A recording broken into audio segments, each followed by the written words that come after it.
if I can get sentimental for a moment, I just want to say I would love for the club to continue after we've graduated. Like, ever since I had the idea for the club, I wanted it to be a place that felt welcoming to people, no matter who they were. Obviously, there's been bumps in the road here and there, but I doubt we'd all be standing together in this room if it wasn't for this club. But, to be honest, I wouldn't change a single moment. Monica pauses, internally collecting her thoughts. It's smiles all around, with Sayori trying her best not to cry. In a weird way, there was a small part of me that assumed you were just here to relax. But I was glad to be proven wrong. I think the Literature Club is a place where happiness can be found. And if this club's able to keep going long after we've graduated, then I think we have done something amazing. Monica finishes her impromptu speech, exhaling in relief. I get the impression that this might have been on her mind for quite a while. For some reason, I start to clap. I'm probably going to come off as sucking up to Monica, but screw it. To my surprise, Sayori starts to clap with me, too. Natsuki then follows, as does Yuri. There's soon a small round of applause. Monica goes ever so slightly red. You guys, I can't thank you enough for everything. Anyways, sorry for going on. No, Monica, you don't have to apologize. It's a lovely sentiment. And I'd agree. Whether you know it or not, this club is going to be our legacy here. And if we can get people interested in the club before we go, then we'll have something people will remember us for. Once Sayori's finished, the club is silent once again. Eventually, though, I'm the first to speak up. I'm in. As am I. Yuri cheerfully follows after myself. That only leaves one more. Ah, screw it. I'm in too. And that's everyone. God, I really do love it when the club comes together like this. Anyways, I'll let you go now. We'll share poems in a bit. The five of us then disperse into our little corners. However, I get my emails up on my phone and smile to myself. Was it a bit stupid that I booked a dinner's reservation for me and Monica during class? Maybe, but it'll be worth it. Sunday does mark our 2-month anniversary after all. As I'm reflecting, though, I feel a finger tap my shoulder. I see you managed to convince Kurosawa to give you your phone back. Yuri! Her sudden appearance takes me by surprise, even making me jump. I can hear Sayori and Natsuki giggling in the corner. Hell, even Yuri seems pretty amused by my reaction. Taking a moment to recompose myself, I eventually turn to face her. Hey, you startled me. Oh, I could tell. I can't help but smile at that. Anyway, I did get it back eventually, but damn, he was livid when he took it. He certainly was, yes.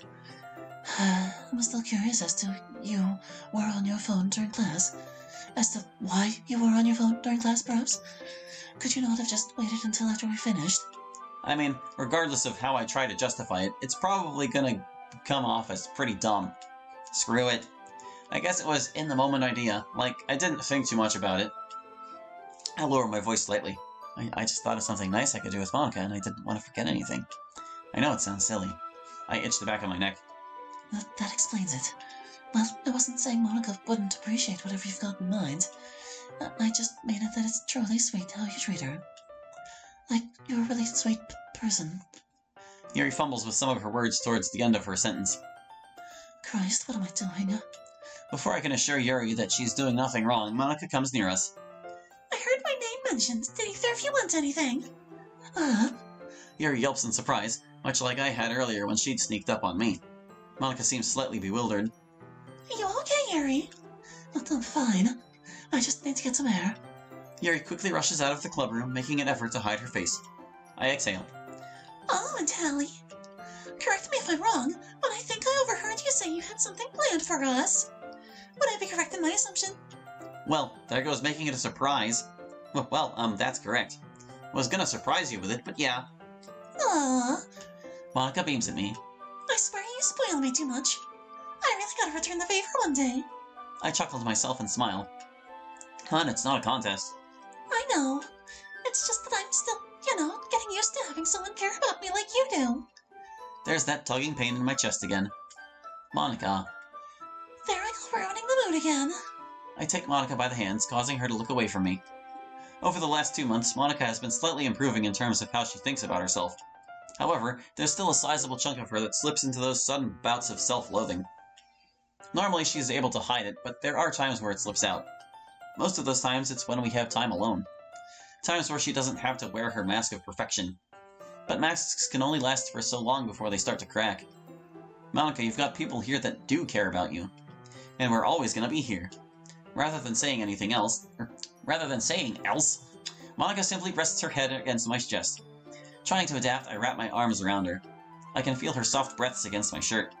The moment only lasts for a short moment, but Natsuki soon comes over to us. Hey, is everything okay? I nod in Nat's direction. However, Monica speaks up, her face still against my body. Yeah, I'm just tired. I can't say for sure whether Natsuki had, in fact, heard anything that either Monica or I had said. But thankfully, she seems to buy it. As Natsuki goes back towards Sayori, Monica pulls away from me. Thanks, I kinda needed that. Always happy to help. The tender moment between us is then interrupted by the only two other members of the clubroom. Aww. Both me and Monica go crimson. All right, that's enough. Both girls joins us, giggling their heads off. Come on, Hallie, you two are adorable. Jeez, it's just Hallie being nice to me. Well, whatever it is, it's cute. Just try to remember that you're in the clubroom. Or just try to remember, rather. Not like last Friday, right, Sayori? Don't remind me. Yeah, not every day your three other friends walk in on you and your girlfriend making out in an empty classroom. Ah, fun times. I still don't know what came over us. Just then the door swings open. There you are. Sorry I was gone for so long. Did I miss anything? Nothing much. Just talking about the time we walked in on the club's resident lovebirds. Damn it, Sayori. That time, yes. Yuri awkwardly fumbles with a strand of her lavender hair. She nods to herself with a rather downcast look in her eye. Enough with all this awkward talk. Let's share some poems. And with that, each of us go to fetch our poems and, as had become second nature for us all, start to go around with each other. The club day ended as normal as ever, aside from the awkward tension between me and Yuri. But, as always, I ended up walking home with Monica and Sayori.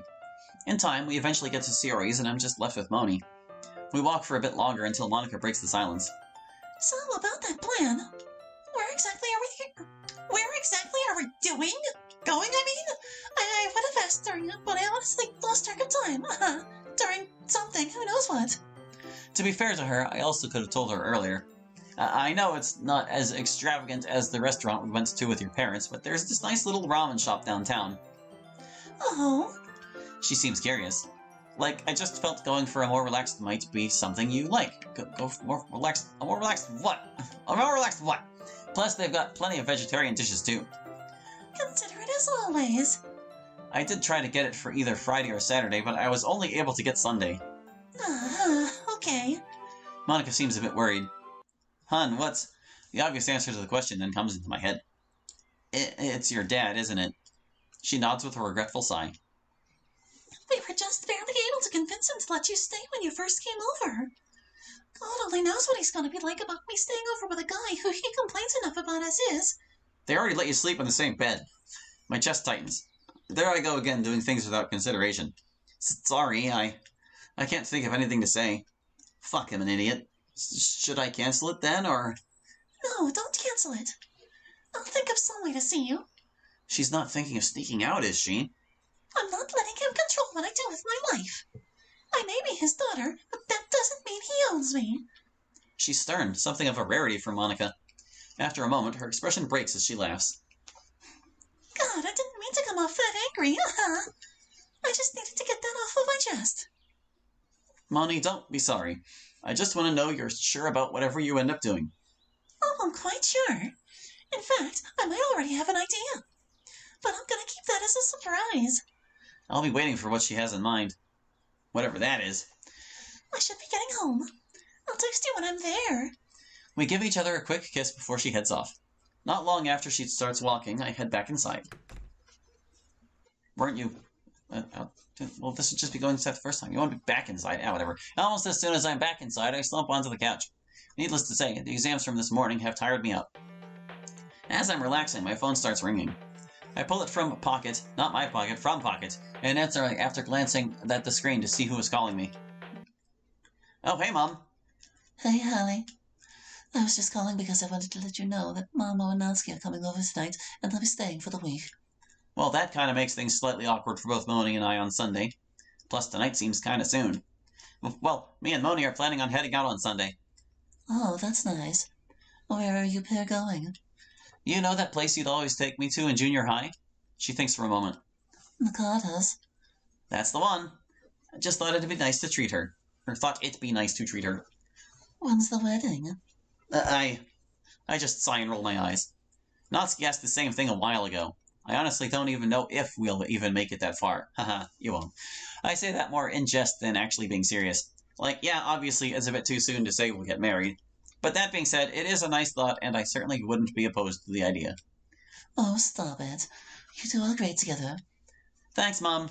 I can't help but smirk at that. Anyway, I gotta get going. Oh, one more thing. Hmm? If I remember right, there should be some spare futons in the attic. Would you mind getting one sorted for Natsuki? Sure, yeah. Thanks, I'll see you when I get home. See you soon. She then hangs up. At least now I've got something to keep busy with. I come back into my bedroom after a much need shower. Not much needed, just much need. Honestly, I feel a lot more relaxed. As I'm getting dressed, though, there's a trio of quick knocks on the door. Just a minute! Christ's sake, Hallie! Wouldn't you whack off before getting a shower? I quickly throw my shirt on and rush to the door, completely crimson. Seriously, Natsuki? You're way too easy to fluster, I swear. What do you want? I know this is probably sound like I was being nosy. Probably going to is what I would have said, but I overheard... Reiko? I mean your mom. I heard her mention you had a dinner date with Monica this weekend. I do, yeah. And on a school day, no less. Gotta commend you on that. There's nothing to commend me for. I'm just doing something I think my girlfriend will like. Chill out, Romeo. Anyway, I'm gonna go get changed. I'm bloody shattered. Okay, just don't touch my stuff. Bitch, I wouldn't know how to use most of the stuff in here. And I don't want to even guess what's on your computer. Well, that was about as subtle as a brick to the face. Saying that, though, Natsuki is the type of person who would probably throw a literal brick at me. But that's beside the point. Yeah, good night, Nat. Natsuki leaves with a huff. As she does, I yawn and rub my eyes. In all fairness, I should probably get some sleep, too. I just know that the rest of this week is going to drag. Oh well, at least I've got something to look forward to. The wait's just gonna kill me. I feel like they could have put on some music for that scene. It's finally Sunday! And the first time in what must be forever, I actually set an alarm for today. Monica said that she should be here around 10, and the hour dinner isn't until 5. Whilst I am glad that she's coming much earlier than I had anticipated, an abrupt end of sentence, I can't help but wonder if she could have waited. Not that I'm complaining about spending more time with her, of course. I checked my phone. It's just gone 7:30, so I've still got some time before she gets here. Could probably do with some breakfast.